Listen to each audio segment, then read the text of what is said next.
everyone, it's me, Spencer, again. Welcome back to week 4. I hope everybody has had a good first 3 weeks of the course. And as usual, if there is anything that you need, any questions that you have, please reach out to me through email. We can set up a Zoom or a Teams meeting, or we can communicate through email if that's better for you. Totally up to you. I'm here for you, so please let me know if there's anything you need. And we'll jump right into it. This week is Major Theories of Literacy. So I'm just going to sort of run through and just discuss what each of these theories sort of encompasses. I also have put together a chart for you if that's more helpful if you're more of a visual learner, so you can have these sort of summarized and keep them with your notes. So we'll jump right into it. First, we're going to talk about maturation theory, and this was developed by Arnold Jessel. This theory suggests that a child's development is driven by an internal biologically determined schedule governed by genetics. So this is more of the nature side of the argument of nature versus nurture.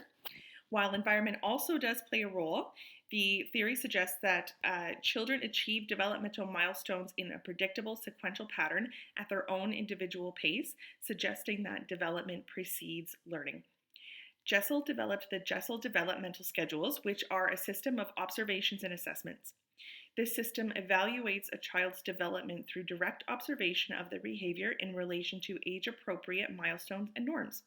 These schedules assess cognitive, motor, language, and social-emotional skills, tracking the emergence of new abilities over time to determine a child's developmental age. In relation to literacy, Jessel's theory suggests that children shouldn't be pushed into reading or writing before they are developmentally ready.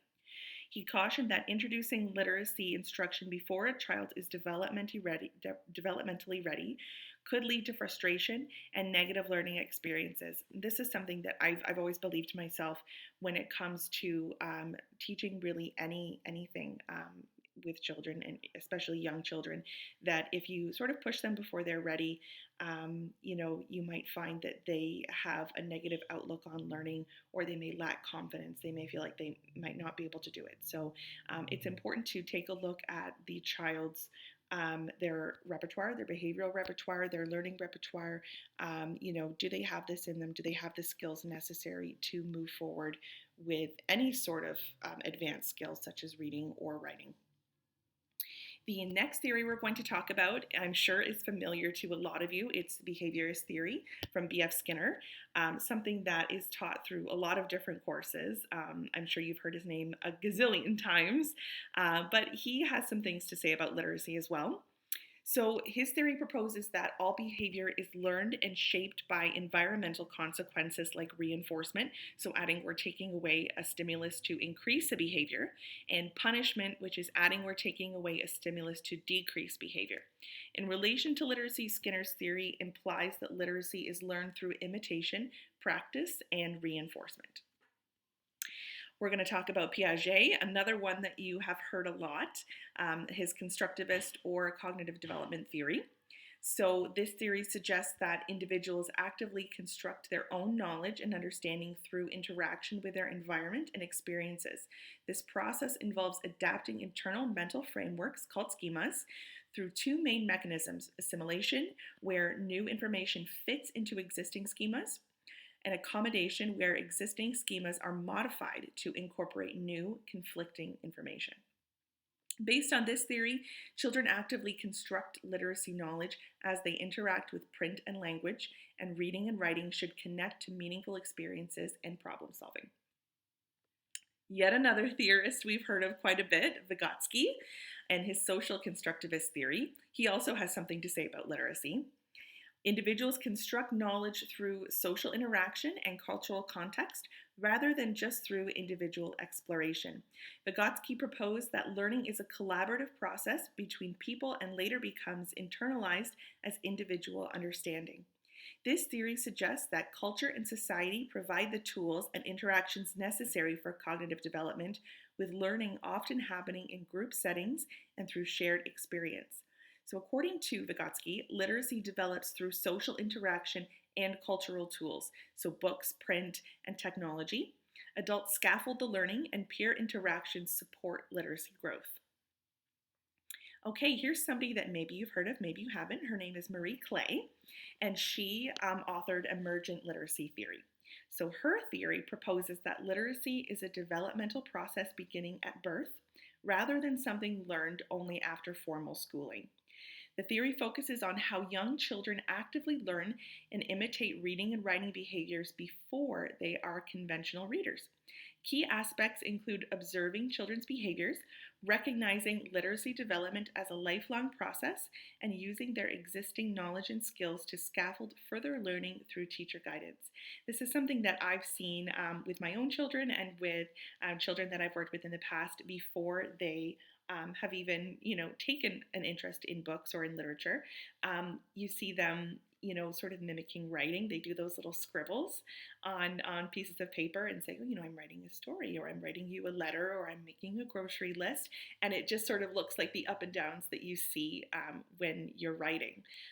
So that's an example of that. Next, we have Jeannie Chow, and she authored the stage models of reading development. So we're going to go through 6 stages that she developed. So stage 0 is pre-reading, where children learn basic print concepts. Stage 1 is initial reading and decoding, which focuses on letter-sound relationships. Then we have stage 2, which is confirmation and fluency, where readers gain speed and automaticity.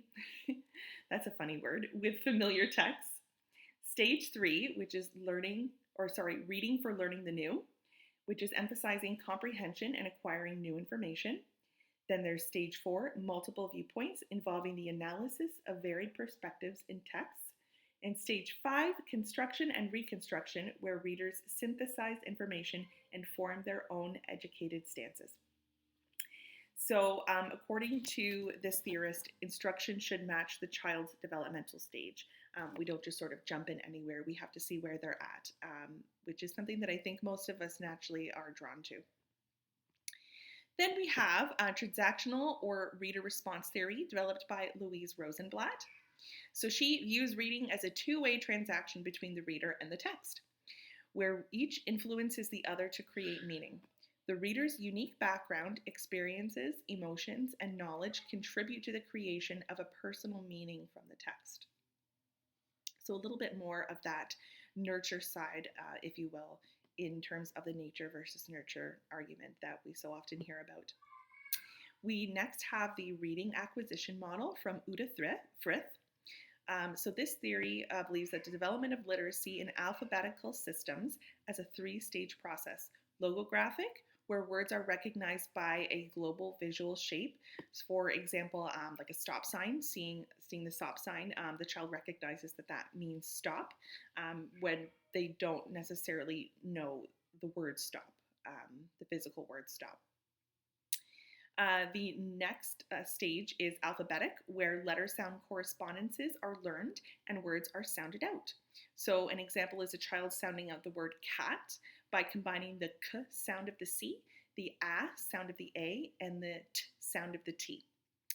Next is orthographic, where rapid automatic word recognition becomes the norm, building on the alphabetic skill. So for example, a fluent reader immediately recognizes apple without having to sound out each letter. Okay, so that was a lot of information.